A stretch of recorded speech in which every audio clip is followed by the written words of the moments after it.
हमारी कहानी के नायक हैं राजकुमार सिद्धार्थ, जिन्हें हम भगवान बुद्ध के रूप में जानते हैं।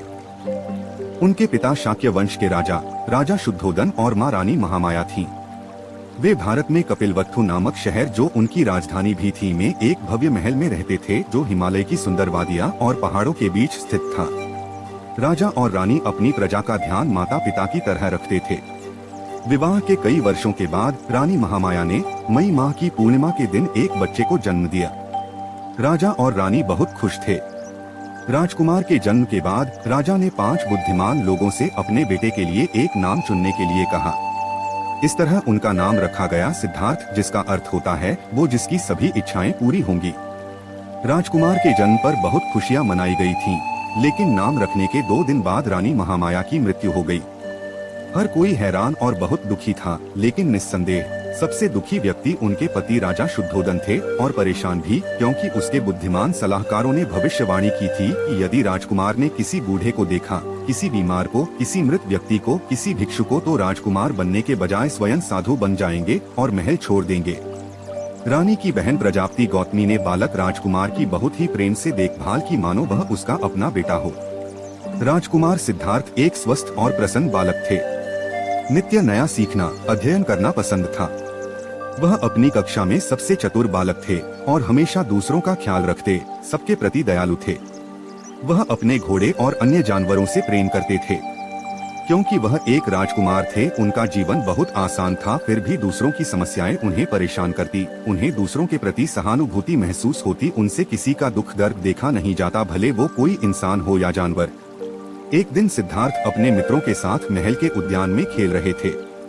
उनके चचेरे भाई राजकुमार देवदत्त स्वभाव से क्रूर था और अन्य प्राणियों को मारना पसंद था।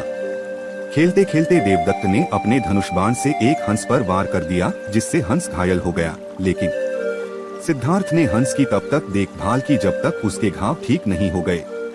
एक दोपहर उनके पिता सिद्धार्थ को वार्षिक जुताई उत्सव में ले गए।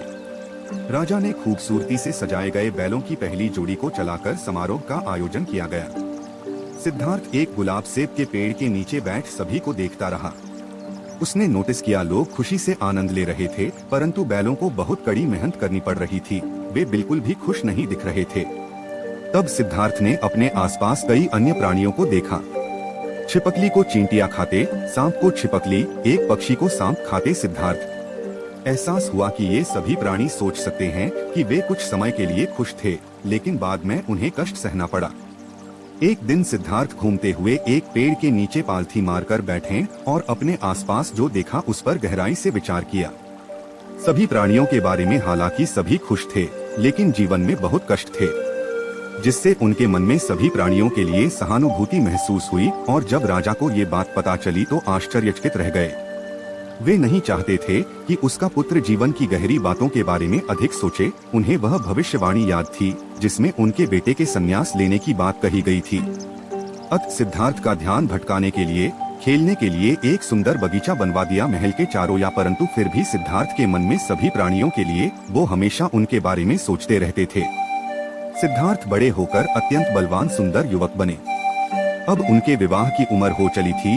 राजा ने उनका विवाह लिया एक बहुत ही सुंदर कन्या से करवा दिया, जिससे उनका मन हमेशा उसी कन्या की सुंदरता में लगा रहे और वो कभी भी संन्यास लेने के बारे में न सोचे। राजा शुद्धोदन ने सिद्धार्थ और उनकी पत्नी यशोधरा के लिए एक सुख महल बनवाया, जहां नर्तक और गायकों को उनका मनोरंजन करने के लिए रखा गया। केवल स्वस्थ और युवा लोगों को ही मनोरंजन करने के लिए कहा गया था।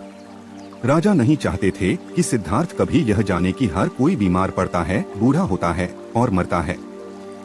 इतने प्रयासों के बावजूद सिद्धार्थ खुश नहीं था। वह जानना चाहता था कि लोगों का जीवन कैसा है जो महल की दीवारों के बाहर रहते हैं।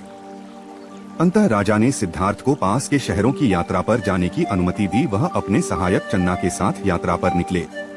अपनी यात्रा में सिद्धार्थ ने एक सफेद बालों वाले, झुर्रियों वाले, चिथड़े पहने आदमी को देखा।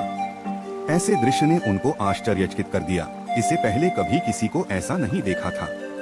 चन्ना ने उन्हें ये समझाया कि यह आदमी बूढ़ा है और यह भी कि हर कोई एक दिन बूढ़ा हो जाएगा। सिद्धार्थ इससे डर गए और उन्होंने चन्ना से घर वापस ले जाने के लिए कहा। उस रात सिद्धार्थ को नींद नहीं आई और वह सोचता रहा प्रौढ़ अवस्था के बारे में। यद्यपि उन्हें बुढ़ापे के दृश्य से डर लग रहा था, फिर भी वह बाहर की दुनिया को और अधिक देखना चाहते थे।